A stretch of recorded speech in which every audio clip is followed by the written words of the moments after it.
आज तक कायम है। सही। इसके अलावा मैं समझता हूँ कि 9/11 को आप 3 हिस्सों में तकसीम कर लें। एक, इसकी हकीकत क्या है। सही। इसमें बेशक मुसलमान, इसमें हमारे नौजवान जो पाकिस्तानी नहीं थे लेकिन मुसलमान थे, वो इसमें इस्तेमाल हुए, यूज़ हुए। फिर आप देखें कि 9/11 के दिन कोई मजहबी त्यौहार नहीं था, लेकिन वो 10,000 लोग जो 9/11 जो यूथ थे वो उस दिन जॉब पे नहीं गए। ये एक ये इस बात को आप कभी भी क्लियर नहीं कर सकते कि वो क्या वजह थी। कोई मकामी ततील नहीं थी, कोई यूथ का मजहबी त्यौहार नहीं था, फिर क्या वजह थी कि उस दिन। और फिर हर बंदा सुबह 8 बजे, आपको पता है अमेरिका में ऑफिस खुल जाते हैं, बिल्कुल। जब 8 बजे ऑफिस खुलते हैं, 8:45 बजे ये वाक़या पेश आया। इसका मतलब है कि तमाम लोग ऑफिस में मौजूद थे। सही। तो उस जब इन्होंने उसका जो बताई तादाद बताई मरने वालों की, तो 3,000 से 2,900 बताई, जबकि उसमें काम करने वाले लोगों की तादाद 1 लाख के करीब थी। सही। ठीक है, उसमें एक भी यूथ उस दिन जॉब पे नहीं आया। तो ये सारी चीज़ें फिर उसके बाद, इस वाक़े के बाद वहाँ New York John F Kennedy airport से एक त्यारा उड़ता है। सही। जो लेके उसके प्लानर्स को लेके वहाँ से निकल जाता है। उस वक़्त जबकि अमेरिका की फ़ज़ा में एक चिड़िया भी पर नहीं मार सकती। दुरुस्त।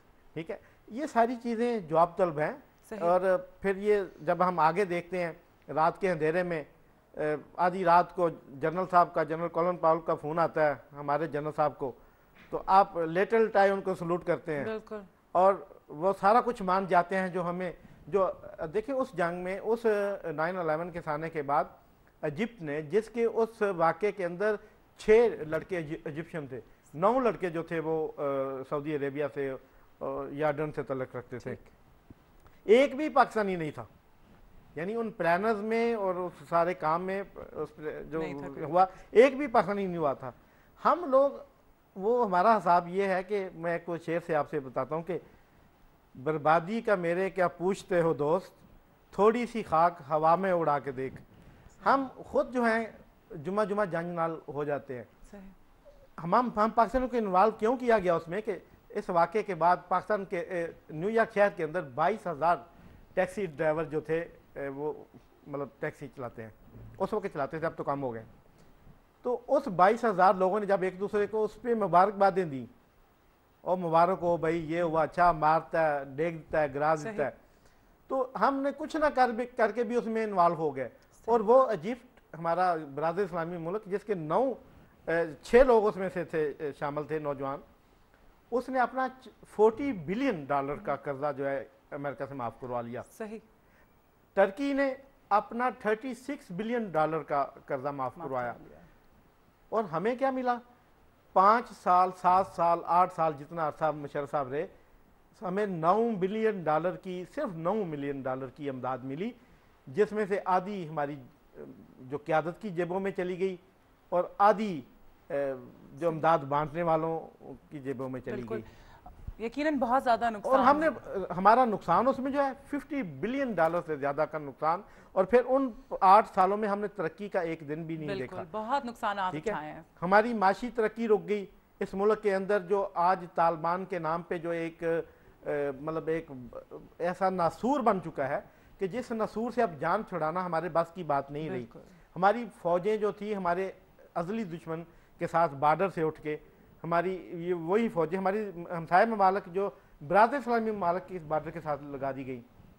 अभी भी देखें, इस वक्त पाकिस्तान की सारी फ़ौज का जो मेजर हिस्सा है वो स्वात, वाना और वज़ीरिस्तान में सरगर्म है।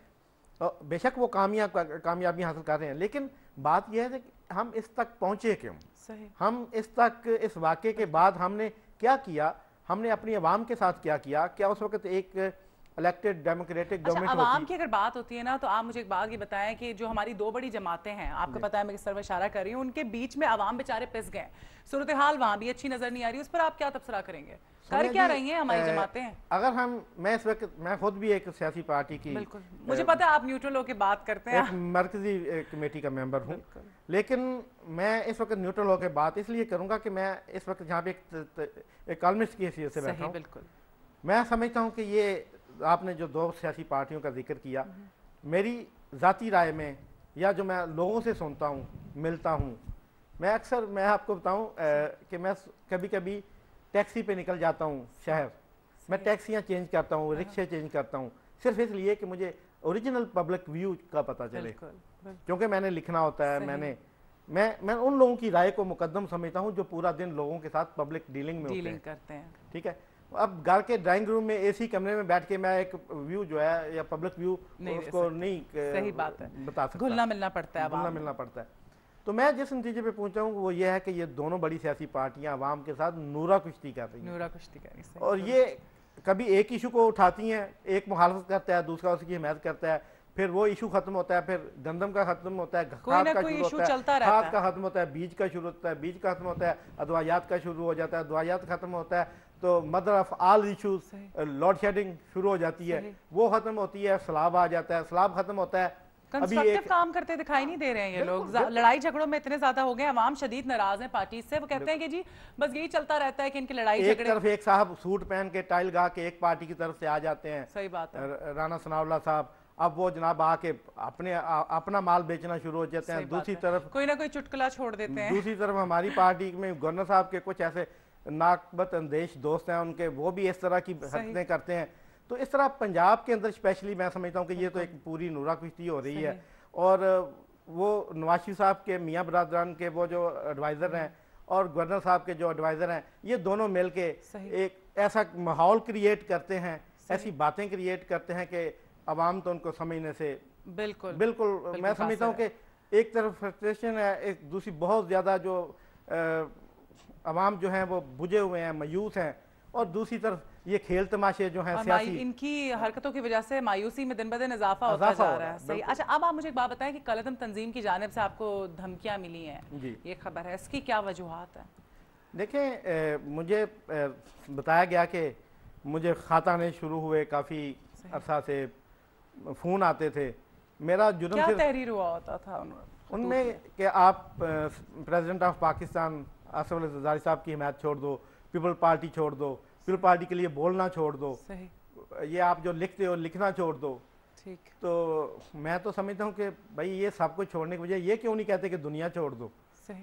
कि अब वो चीज़ें जो मेरी ज़ात से मुंसलिक हैं, जो चीज़ें मेरी ज़ात से मुंसलिक हैं, जिनकी वजह से मेरी पहचान है, पीपल पार्टी मेरी पहचान है, लिखना मेरी पहचान है, ये चीज़ें मैं कैसे छोड़ सकता हूँ?